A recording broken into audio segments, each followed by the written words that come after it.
Welcome to the walk around of my new to me 2013 Toyota FJ Cruiser. My name is Mark, you're watching North Oz, and in today's video I'm going to be walking you around my latest purchase, which is this FJ Cruiser. It's got a lot of interesting features, a lot of quirky things in this vehicle as well. It's a very interesting vehicle, so I can't wait to show you around my specific example. It's going to be a good one, guys. Stick around, let's get stuck into it. So this vehicle is going to be used as a bit of a use case in the way that Toyota should be producing vehicles in today's day and age. Unfortunately, they have strayed a little bit from this kind of golden era of modern motoring and modern automotive engineering. Ever since making this vehicle, a lot of their engines that they have put in their latest vehicles have not been as good as the engines that they used to have in their old vehicles. So this is driven by a very reliable 4-litre V6 naturally aspirated petrol engine, which not a lot of people like because it's not a diesel. Here in Australia, if you're not running a diesel, it's not a 4-wheel drive as far as the 4-wheel drive community is concerned, or a lot of people are concerned. If it's not a diesel, it's not worth buying. But I absolutely love this engine, and a big reason why I purchased this vehicle is because it's only got 73,000 kilometers on it, when there are guys getting well over 500,000 miles on their vehicles overseas, and this has only got 73,000 kilometers, driven by the very reliable 4-litre V6 petrol engine, and it is driven by a 5-speed automatic. Speaking of that 5-speed automatic, guys, it is a awesome unit, and honestly, I was a little bit concerned at first getting an automatic vehicle because I haven't had an auto for a couple of years, and I didn't really want to jump back into one because I have my 79 series that I drive and I do my off-roading and camping sort of stuff, and I wasn't really sure if I wanted to grab another automatic because the last autos I had where I was using the 2.8 litre, the very modern 2.8 litre 4-cylinder turbo diesel with a 6-speed auto from my Hilux and my Prado, I was a little bit over that combination, guys. Honestly, the 6-speed auto was guessing a lot. Every time in both vehicles, every time I'd go down steep ranges, every time it would wind up the revs and it would chew through a bunch of fuel, and I'd have to use the manual selection anyway, and I wasn't very happy with it. But this vehicle doesn't do that. The 5-speed auto in this is very well tuned. In my opinion, it is very well tuned, and when it works with this engine, it is very responsive. It works well, especially going downhill. It gears appropriately, and it doesn't try to second guess itself. So I'm really happy with the transmission and the engine combination in this vehicle. It's awesome. I'm loving it so far. So as I'm sure you guys can tell, I am very enthusiastic about showing you around my new car because I haven't had a chance to do it yet, so I'm glad I'm able to get around to it because I want to see what you guys think as well down in the comment section, and hopefully you can start to see my side of things, why I get so excited about this car. It has been a car that I have wanted for a long time. Ever since these came out, when at the time I was just a teenager, I always loved the looks of them. I was a little bit not too sure on the looks at first, but it really did grow on me, and I saw it for what it is, which is a retro-styled, sporting, mid-size SUV. It's really cool, and I'm glad I was able to pick one up because it was one of the cars that I had on my car bucket list that I wanted to own before I die. It's an absolutely awesome vehicle. So I am very enthusiastic about it, so I can't wait to keep showing you around this vehicle. So I'm going to do my best to keep this video as organized as possible. We are talking about the engine, transmission still. So what sort of fuel economy am I getting out of the 159 litres? Because this one is a 2013 model year 2014, which is very important. I'll explain that in a second. This has 159 litres of fuel, which the previous versions before the updated model, because this is the updated model, before that they had a lot less, and that caused a lot of people to install aftermarket tanks. Now this one comes factory with nearly 160 litres, and I haven't even used a full tank yet, so I can't comment on the fuel economy. However, they do say, Toyota do reckon that you're going to get around 11 litres per 100 kilometers combined, but there is no way anyone is going to be getting that. So this has stock tires and everything, and I'm sure I'm going to be getting around 12 to 13 litres per 100 kilometers because this engine is a very thirsty one. On the plus side, over here in Australia, our petrol prices are decreasing and they are less than diesel prices. So positive to this is, yes, it might be a little bit more thirsty than even my 79 series Landcruiser fully loaded up as well, but I am going to get a little bit more bang for my buck back from the at the fuel Bowser, so I will get a little bit of I guess a little bit of compensation there because of the price of fuel. So it'll probably end up costing me about the same to run as my Landcruiser. However, this vehicle here is my daily driver. It has got an automatic transmission, so super comfy for just cruising around. I can sit right back in the seat, and it is a very comfy drive. So now we've covered how fuel inefficient this vehicle is, we have to mention the power figures and the torque figures of the engine. Now, the engine does put out 200 kilowatts of power and 380 newton meters of torque, which is quite a lot. This thing is very, very responsive. So from the get-go, this does not need like any of those throttle controllers or anything like that. In my opinion, this thing gets up and goes really fast. If anything, I have to be just a little bit more careful on the throttle than I am in my other vehicles, because every time I get in this thing, I always put the foot down too hard and this thing wants to take off. So a little bit of an adjustment period was required for this when getting in here. Now, we do have disc brakes all around, and on this vehicle, we are very lucky because this is completely stock from the factory. There has not been a single upgrade made to my FJ Cruiser. The people that have owned it before me, as far as I have been able to track, and as far as the dealership is concerned, it hasn't gone very far from the original dealership it was bought from. Thankfully, I was able to track down who owned it. So the person who owned it before me, who owned it for just a short period of time, they are a Toyota technician, so that work at the same dealership I bought this from, John Cole Toyota. And the other people who owned it for a longer time before that person they're just like doctors, so they just used it every now and then, didn't put many kilometers on it at all. It has seen a little bit of off-road use, I can just tell with a little bit of dirt gathered here and there on the door seals, but geez, like this is a really tidy example, and I will get the camera off the tripod in a minute and I will walk us around so I can show you exactly the condition of this vehicle, because it's always fun to see exactly all the imperfections and also how this vehicle sits today. So before I show you around the exterior and some of the pretty interesting things outside and inside the vehicle, I just want to share with you guys a couple of reasons why I purchased this vehicle when I have a perfectly good 79 series out on the driveway. One of the main ones was that this is a great daily driver. It has an automatic transmission, super easy, very responsive, 4-liter V6. As we mentioned, this thing just goes. It is a great round town vehicle, but it's also very capable off-road. So it's great for the channel because it means I get to have a little bit of different off-roading content and a slightly different build to what I've done in the past. But it is also great for a daily driver as well, just running errands, going to town, doing that sort of stuff. Turning circle on this is a lot better than my 79, and also it is much easier to park because it is pretty short. It's a little bit shorter than a Prado, in fact. So this is a great vehicle just to add to the collection. Like I said, this was a bit of a dream car that I've had, and I really wanted to own one of these to see what it was like. So for me, it also has a tow pack built on it. I haven't installed a tow pack on the 79 yet. Don't have any way to tow yet on the 79. So for this is able to do some towing for me up to 2.25 tons. So it just made sense as a daily driver, able to tow, able to take me around day to day, and easy to get in and out of town as well. So with some of the basic specs of this vehicle covered and the reasoning why I purchased this vehicle, let me go ahead and show you around the exterior and the interior of this very interesting vehicle. Let's do that now. So here we have the exterior of my FJ Cruiser, and if you guys haven't seen my last video where we did an exterior restoration, make sure you go ahead and check it out, because it didn't look like this before we started. It wasn't in awful condition, but there was a few little things, like there's a bit of algae sitting and a little bit of moss sitting in some little nooks and crannies, just because it was sitting for a little while before I purchased it. So there's a little bit of algae and stuff on there, and there was the plastics were pretty faded, just these bits here that always fade anyway.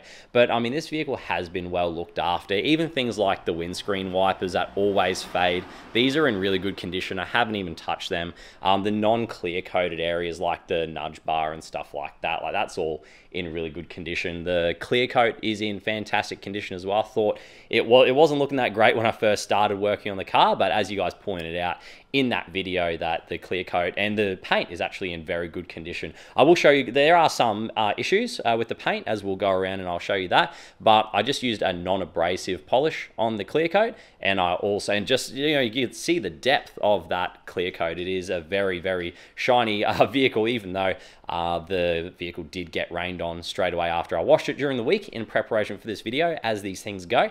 And I did do a very quick ceramic and very cheap ceramic coat on here. I also rust proofed underneath, and I did do a trim restoration on the outside here. So that's always something you see on the FJs. All that plastic trim always gets, always looks a little bit funny. It always looks like a light gray. It starts fading to a white almost. So I did end up using a restoration product on that. You can go ahead, check out that video if you haven't seen that already. So make sure you go ahead, have a look at that if you want to see how I kind of brought this back to life just a little bit. But there are a few little bits and pieces that do need a little bit of work. Like, you know, there's a few little scratches and stuff in the paint here and there. Nothing too major. Probably the biggest dent, and I'll show you guys as we work our way around the vehicle, because it is a little bit of a walk around. But as you guys can see in the front here, we've got the nice nudge bar as we work our way around the vehicle. These very, very interesting round headlights and that silver grille that really stands out, obviously to mimic the old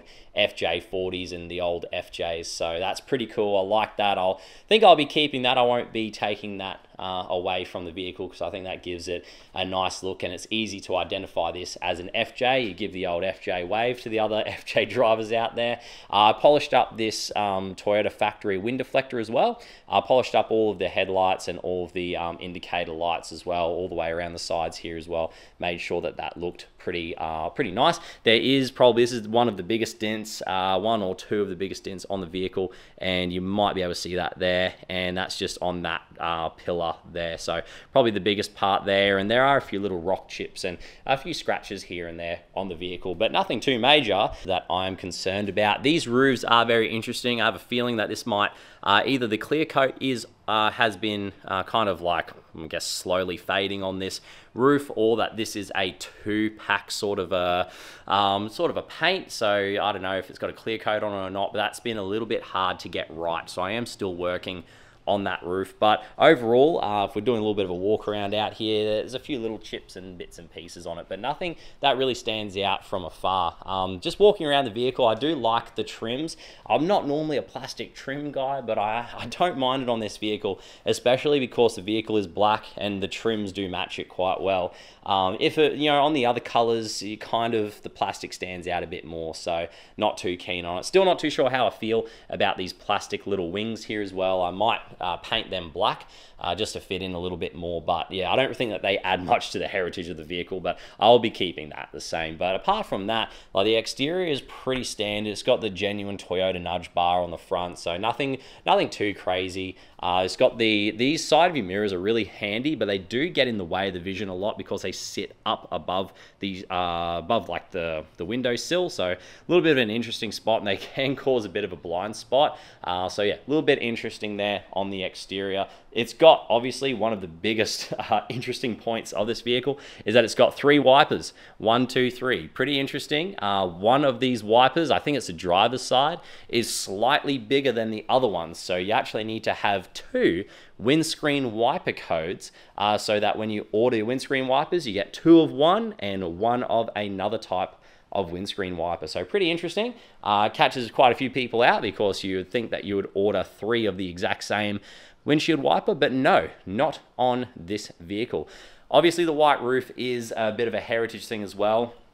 Still, again, a little bit undecided as to whether or not I'll keep that. I might wrap it black just to keep the theme going, a bit of a black on black vehicle. So coming down here, this vehicle is completely stock, start to finish. There, head to toe, there is no modifications on this vehicle at all, besides the Toyota factory tow ball and the towing system on here. That's it. There's really not much to talk about in terms of modifications. It's got disc brakes all the way around as well on these vehicles. This thing stops on an absolute dime. You've got down here the wheels. Now, these are genuine Toyota wheels. They look awesome. These and the gray circle ones look fantastic on these vehicles. I think Toyota did a really good job of designing the wheels for this vehicle, and both of the wheels that they've put on these look absolutely incredible. And those tires, for those of you who, again, who haven't caught up, these tires are very old. They're about 10 years old, so they will be taken off, and that will be done in a future video. So make sure you go ahead and hit that notifications button, because people are subscribing don't get the notifications. So make sure you flick that button as well. It will help me out too in the future, and that way you won't miss any of these videos. But that's mostly the exterior for the front. Going down the side here, as you can see, we've got a seam here, but no door handle. And I'll show you what that looks like in a second. A lot of you guys probably know what it is anyway. And then going to the back here, we've got the wheel. There is no wheel cover on this one. Most of them have a silver wheel cover, but this one did not come with one. So instead it had this rusty little holder here. So I painted that up and made it look nice. So at least it's respectable. There is a reversing camera built into the bottom of that mechanism there. You've got your toe point there too, and you've got that rear plastic bar down there as well, which may cop a little bit of a hit because it does stick out pretty far. So maybe replacing this with a metal situation might do just a little bit better. So this has a pretty interesting system here that I'll show you guys too, this rear window. So let me show you that now. I'll just run and grab the key, and the key actually itself is a little bit interesting. It's got a panic button on there. So it has your usual unlock lock, and then it's also got a panic button. So yeah, pretty interesting. I assume, I haven't tested it out yet, but I assume it makes the car absolutely scream. But I'll show you guys an interesting feature. I mean, in the interior here, I'll show you what that looks like in a second. But this is just another way, because this door does come out a long way when it opens, just like the main doors do. If you chuck the key in here, twisting it to the right, and then you'll hear a little pop, and that's because this back area here will be able to open. And it's on little gas struts there. I haven't given this a very good clean, so I need to go back and have a look at that. But it gives you access just to, just if you're in tight spots or someone parks behind you. So pretty handy little spot that. So I think that's a pretty cool little feature. Something that I'll probably never use, but anyway, a lot of people don't know that that actually does that. So if we open up the back here using the handle, it opens up just like the Prado. So I just locked it already, so I better unlock it again. Makes a little beep beep. Open it up. It's got a gas strut there to assist you, so it's a little bit slow because this one's a little bit old. And you can also lock it as well on a hill, so that's pretty useful too. In here, you've got a genuine FJ mat, which is pretty useful. 4 tie down points as well, so if you're carrying a fridge or boxes or a portable battery station, you can of course tie it all down. In the back here, you've got your all your spare changing tools and equipment. You've got the bottle jack in there too. Been using that quite a fair bit, just for doing little bits and pieces on the car. There is some mounts up here, I assume, for a cover, so for a cargo cover in there. And then down here, we've got, again, just some little bits and pieces, a few little sections in here as well, just for some extra storage, which are, again, very helpful, very interesting little additions. The Prado's like that as well. The Prado has got a lot of little bits and pieces and a few little spots that you can store things in the doors and that too. So Toyota have been looking after us in previous years with a lot of storage spots. So down here as well, we have got some 12 volt 120 watt sockets. So they only turn on, they only power when you have the vehicle on. So you can, charge your battery and power your fridge at the same time while you are driving. So pretty handy. I've never actually seen 2 before next to each other. That is a pretty interesting feature. And in the back here, you don't, again, really have too much. You've got a light here, which I need to turn on. Need to put it on the door so it actually can see what's going on. There are curtain airbags throughout the vehicle, so very, very safe. You can see there, you've got your little tag there that says the curtain airbags. And I'll show you how these seats fold down in a little bit. So to get us started on folding the seat down, you just got to push that button up here. So just push that down and we'll push that forward. So I'll show you guys when we move towards the front how that folds down. I was trying to figure out how to fold it down, but it's actually got a pretty interesting way to do it. So I'll show you guys what that looks like. But in the back here, that's pretty much it. There's really not much else to talk about. And we will move on to the forward section of the interior now that we have finished with the exterior and the boot space. Let's check that out now. So one of the first things that's pretty interesting when you go to get into this vehicle is how big this door handle is. It is hilariously big. So it is just like, unless you actually get in the vehicle yourself to actually get an idea of how big this handle is, it's pretty hilarious. So anyway, that's just a little interesting point there. Now, in the interior here, you have got a very large door. So this door opens up really, really wide. It is a large door. This window is comically large as well. It is humongous, and the window that goes in here, again, is absolutely ginormous. You've got these panels here which are color coded to your vehicle. Now this has got a little bit of a fleck to it. Probably can't see past all the marks on it, but that is a color coded panel, and there is another one of those for the surround there. And again, the reason why I like this color of vehicle is because it makes it match in the interior with black trim. So this is obviously the only vehicle that they will have that has a black interior, and it all matches nicely. So I don't really like the blue vehicles having the blue interiors. It just, I don't know, it's just not my cup of tea personally. So as we move into the interior, a couple of things that stand out: genuine FJ Cruiser mats. They came with the vehicle from the factory, and the people have kept them in there, which is pretty cool. Always like the genuine stuff. But underneath here, guys, is it's just hard rubber. It's like, you know, it's just a vinyl. So you've got all that there. It's like you don't even have to use mats if you don't want to. This thing is built really tough. You know, you could go to the beach and it just cleans up so easy.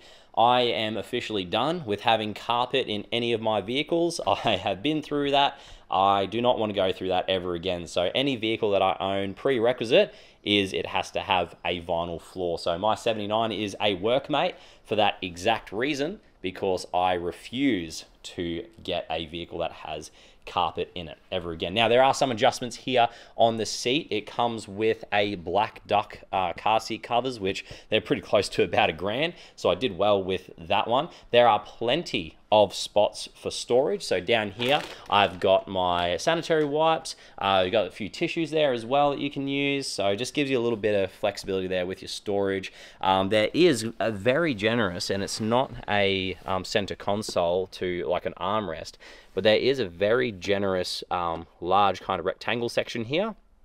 And there is kind of two sections, about a cup holder size. So this is a water bottle, just a general sort of size to give you guys an idea. So you can store quite a bit of gear in here, and a lot of the stuff comes out as well. Like a lot of these trays and stuff, something that I didn't even know. So you can actually take out these silicone inserts for the water bottle holders, and you can take them out and wash them if you ever spill anything. One of my first videos on this channel was actually taking apart a D22 Nissan Navara center console, because and the whole reason why, I don't think I told you guys this, but the whole reason why was because I spilt, I think it was like oats or something in the center console, and it leaked all through the vehicle. So I actually had to remove the entire interior because it smelt like off milk. So something that I wasn't particularly proud of at the time, and I probably didn't share with you guys, but that was one of my first videos that got me into making videos.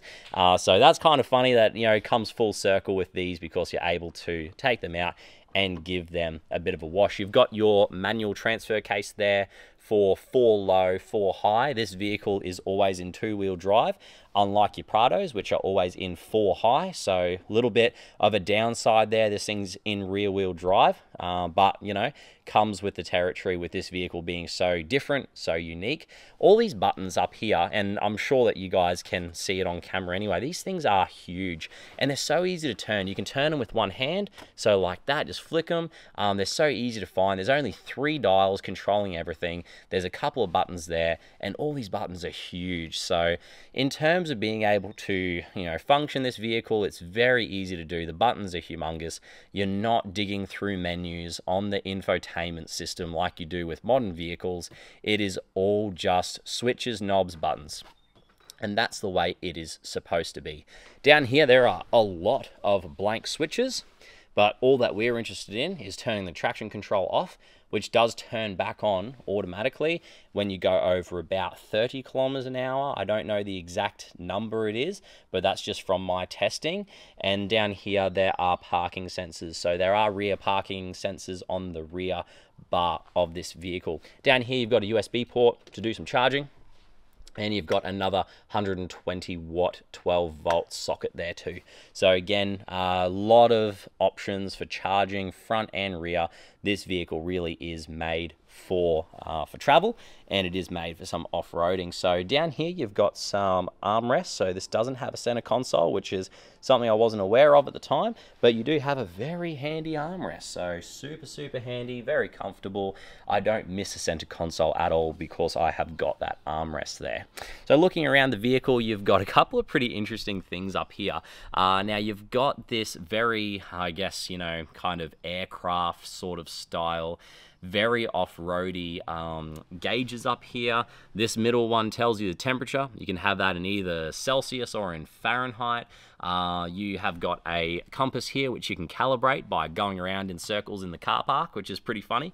And then up here you've got a spirit level almost. It tells you how much of an angle you're on. So as you can see, you're on a slight angle here. So if you've got a rooftop tent or something, you'll be able to level yourself out just by using that, which is actually super handy. I carry a spirit level with me in the 79 just to make sure that all the blood's not going to rush to my head and I'm not sleeping like a bat. So pretty rugged sort of vehicle. The interior on this is super rugged. You've got a full proper handle in here, which is, these are things that I really like.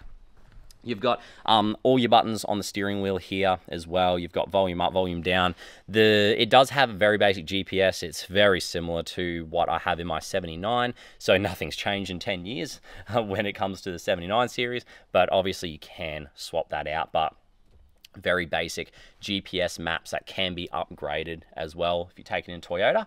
And it does have Bluetooth speakers in this though, so I can transfer, I can communicate with this through Spotify. It's also got a CD player as well, so you can play all of your best of So Fresh 2006 hits.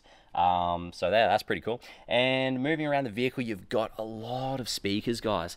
The speaker system in this vehicle is probably, I think it's actually the best speaker system I've had.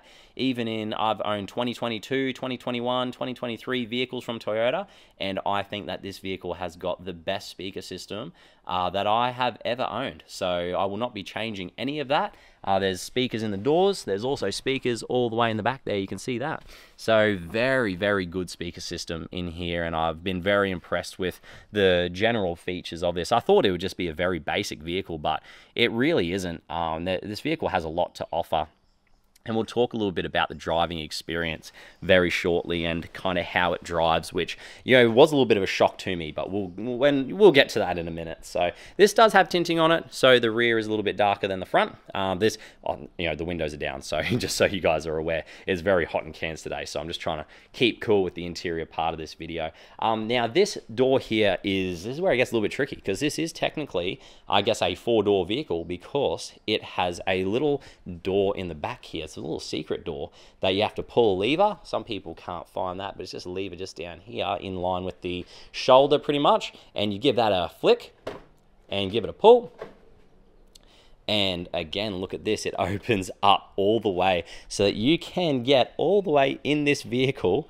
You can pretty much run from one side of this vehicle to the other if you really want to. So it's pretty interesting setup. So if we went around the other side and opened it up, you've got this massive opening. Obviously, they had to, do a lot of structural things in this vehicle to make this happen. The engineering behind it is pretty cool. I actually really do like it. And there's a few little holders and stuff here for the people in the back. But this is not a vehicle for a family. This is, yes, in a pinch, you can fit 5 people in here if you really want to. But as you can see, my seat's almost all the way back, and the leg room there is nowhere near enough. So I'm going to put that rear seat all the way down, because this does fold near flat, and I only just figured out how to do this the other day. So I'm going to bring my seat forward just a touch, and I'm going to fold this down. Now you actually have to pull this up first, which is pretty interesting. So let me get this sunshade out of the way. So you got to pull this up first, and it kind of pulls that the base cushion up, and it exposes all the plastic there. And then you can bring this forward. So you're going to push that in again. Bring it forward.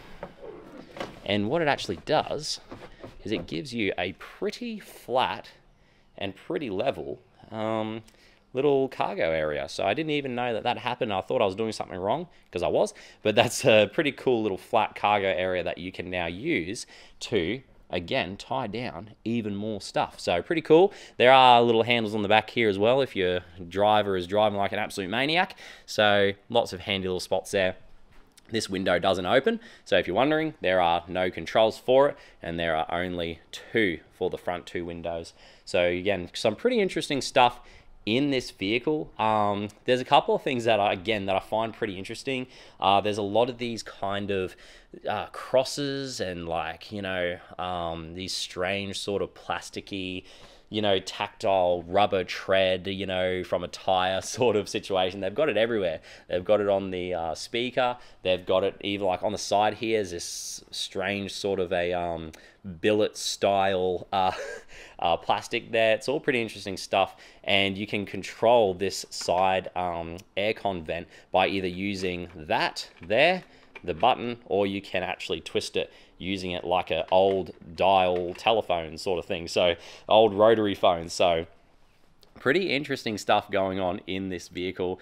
There are a few other things as well that I'm sure I've forgotten, but this thing has cruise control. It also has headlights that you can level. So if you actually put a lift kit in this vehicle and your headlights are too high up and they're blinding people, you can actually just adjust it manually yourself without having to take it into a dealership and get all the sensors changed and, you know, actually have to go into the headlight unit and adjust things. So that is a very handy setup. Yeah, that's pretty cool. I've never seen that before on any of my vehicles. I have seen auto leveling headlights, but I've never seen where you can actually manually adjust them. And that still works. That function still works, which is pretty cool. So there's a couple of interesting and kind of quirky features about this vehicle that I'll show you now. I'll fire up the car so you can see them. But this rear view mirror actually has a little bit of a square or rectangle cut out of it. You can still use it as a proper mirror. You probably can't even tell on camera, but at certain angles you can kind of catch it slightly different color. That's because there's a screen built into it. So not only can you use this as a normal reversing camera, as you guys can see, but when you reverse, it actually has a small little screen pop up here. And I actually really like that. I think that's cool. It's also got auto dimming functions in there as well. So if someone comes up to you and it is really, really bright, you got their brights on, this will actually dim it for you. So this is a very interesting vehicle, and it's got a lot of cool features in it too. So I want to show you that when we turn the car on. So I'll show you that in a second. But up here as well is one of the important things as to why I got the 2014. The 2014 has what's called A-Track. So you've got your rear diff lock, you've got your crawl control here as well, and you've got your, of course, your reading lights there, which again is all buttons, so which is again very, very cool. But in the interior here, you can see we've got the A-Track. Now, the A-Track is a very interesting system. What it does is that it essentially acts as a diff lock. So if you have, say, your lockers on, which you can still run at the same time, if you have your lockers on or whatever, and you engage your A-Track, which you don't have to have lockers on to do this, if it detects a wheel is spinning, it will actually lock the wheel using the rear disc brake or the front disc brake on a particular corner that is spinning.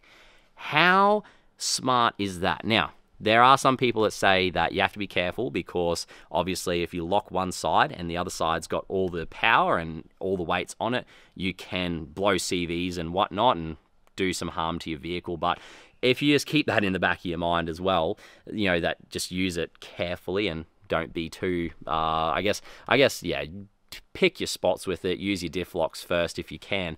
But that is like if you're in a tricky situation, that A-Track is going to be super handy to use. So I think that that is an awesome feature to have and a big reason why the model year 2014, I'm not sure if it came in the model year 2013, but that's why the updated model is a big bonus if you can get one of these over a 2013. So over here, you've got your mirrors. So you've got your visors, they come down such a long way. They block off like half of the windscreen, which is pretty hilarious. So I actually don't really use these very much, and if I do, they're like up here like that. And over here is pretty cool. So I've got one on this side, and there's one on this side as well, and that is too because these windows are so big and there's no possible way that this can cover. Let me show you. There's no way that this can cover that entire window. What you can do is there's an extra little sun visor there, and that actually covers the entire window. So I, again, have never seen that before on a vehicle, but how cool is that? I think that that is really, really awesome. And like I said, guys, there are just that many quirks and features in this interior, but there is this one that's very cool that I'll probably never use, but still, it is kind of cool. So it's got like a little hidey feature here that you can again hide some things. It's kind of deep, like you can fit quite a bit in there. So yeah, you could probably put a spare pair of sunglasses in there or whatever it is that you want. I think that's pretty cool. But again, just a pretty cool little feature that yeah, that most cars don't have. So one of the things that stand out about this vehicle is just how quiet it is in the interior. I mean, that's probably just coming from me driving around in my 79 quite a bit, but I don't know why, but I just expected this vehicle to just be louder in the interior. Maybe because it's more off-road designed, I thought that it just might be loud, but this is a very, very comfortable vehicle to drive. And it does, however, have a few drawbacks. One of them is that when you get a little bit off camber, say for example, I don't know, you go up a speed bump and one tire dips up while the other one's dipping down, for example. I find that that can be a bit of a problem, and the chassis gets a little bit twisted up. That's the way that I feel with this particular vehicle anyway. So if I'm driving down the road and there's a little bit of a dip and one of the wheels, one of the tires goes into that dip, it feels like that the whole vehicle gets put out of balance. And I think a big part of that is because of these doors and the way that they're designed and the extra kind of structure that they had to put in this vehicle. It doesn't feel the same as like a Prado, for example. It gets a little bit out of shape. Now, that could be because this car is 11 years old and it still has a stock suspension in it, and that might be just something that when if I go to upgrade the suspension, for example, that might fix itself up. So that's just something that I just wanted to raise to you guys, is that driving on road, this thing is fantastic. I really do like it. It's a great daily driver. I don't have any issues with it on the road. Like I said, off-road, that might be a different story. I'm looking forward to giving it a good test, but from what I've heard, it's even better off-road. That's where it's actually, that's where it really shines. But on the road, it does get a little bit upset by certain cambers of the road, but it's nothing so much that makes me really hate this car. But it is something to keep in mind. Something that, when, maybe other people are in the car who aren't used to it, they might feel, oh, that just felt a little bit funny. And that's because it's just the way that this car is. This car in particular anyway, that's just how it goes. Now, the aircon in this, fantastic. The angle of the screen is a bit funny. It kind of angles down, so I'm not quite sure what that's all about. You can't fix it into a different position. It kind of angles in a downward direction. So I'll put that over the screen so you guys can see what that looks like. The gear knob when you're driving is it's like this big. Like, why does it need to be that big? And it kind of feels a bit funny when you put it into gear. So there's a couple little interesting quirks and features about this vehicle when you're driving around, but ultimately it's very punchy on the road. If you get yourself in a situation where you need to dip in and out of a spot, it can do that. Obviously not recommended, but if you get yourself into a pinch, like it can happen when you're driving around, especially in town, this has the power just to get you out of those little situations and the throttle response to go along with it. So this vehicle is an interesting one. In conclusion, this is going to be my concluding thoughts. this vehicle is an interesting vehicle. So far, I actually really like a lot of the quirks of it, and to me, it's a bit of a shame that Toyota decided to, cancel this vehicle. It's a bit of a shame that Toyota decided to move on and I guess focus on other vehicles and stop their production in 2016. But I think it does speak to the popularity of this vehicle in certain areas of the world where this is still produced to this day. So that's something that's pretty interesting, is that this vehicle is still produced in some areas of the world still to this day. So, and you still buy it exactly how it is, like this. This, to me, this vehicle represents the golden age of Toyota. And I think that Toyota are starting to realize and kind of bring all that back to their current models of vehicles with their GR, with their GR300, with their GR Hiluxes, and then obviously with the Corollas and the Supras as well. They're really looking to the enthusiasts now. But looking at reliability, you can't beat these vehicles. If you have a look at issues with 200 series, with 300 series Landcruisers, with, you name it, any of these modern engines, they just don't have the credentials that this vehicle has. This 4-liter V6 has got the ultimate record of reliability. They've used it in the older Hiluxes that have been racking up hundreds and hundreds of thousands of kilometers. Me buying this at 73,000 kilometers is practically like me buying a brand new car. That's the only way I can explain it, because getting a vehicle that's got 73,000 kilometers that I know will easily get to 500,000 kilometers without doing much, if anything at all, besides changing the oil, for example, and cleaning the air intake, this thing's gonna run forever. So that's just one of the things I wanted to finish this video off, is that not only is this a quirky vehicle, and it's something that's got, a lot of character, but not only that, but it's also really reliable. And it's funny because you would think that, a lot of those European vehicles, for example, can be quirky, or they will have a lot of power, or they'll be really sporty and convertibles, but they don't have, much reliability. They're not very reliable. But this vehicle has got the quirkiness, it's got the intrigue, it's got things you can show your mates in here, and also function as well. I haven't taken this off-road yet, but there is a lot of space in the back of these. People say there isn't, but maybe there's not as much as a Prado, but there's still a lot of space in the back here for a draw setup that you can do. So there's a lot of room in here. And the front space in this vehicle is absolutely crazy. Like, the only reason why you guys can see me right now is because I've got my seat all the way up and all the way forward. Normally I've got my seat like all the way back and all the way down, so I'm sitting way down normally, and that's because it's a really comfortable space to be, and the interior space in the front is huge. It is enormous. So it's a very interesting vehicle. In summary, there's a lot of quirky things. I hope I showed them all and showcased them all to you guys, because it is a really fun vehicle. Probably one of the, I guess, downsides is that this steering wheel only goes up and down. It doesn't actually come towards you, which is a little bit of a shame, but I haven't had any issues with it so far. But it is just one of the things that, could have been just done a little bit better. But overall, guys, I honestly cannot complain about this. I can't wait to drive it more. I can't wait to take it off-road now that I've done my restoration on it. It's time to do what this thing was built for, which is to take it off-road. So I'm looking forward to getting a little bit dirty and, yeah, having a little bit of fun with it and sharing with you guys my experience of this very, very interesting vehicle. Guys, if you have any comments, or if I missed anything and you want me to talk about it and make another video of it, please let me know down in the comments section. I am always willing to listen to what you guys have to say, and of course make some content about it. Guys, for now, I'll leave it there. I'll see you very shortly in the next video. Thanks for joining me today. I'll see you soon.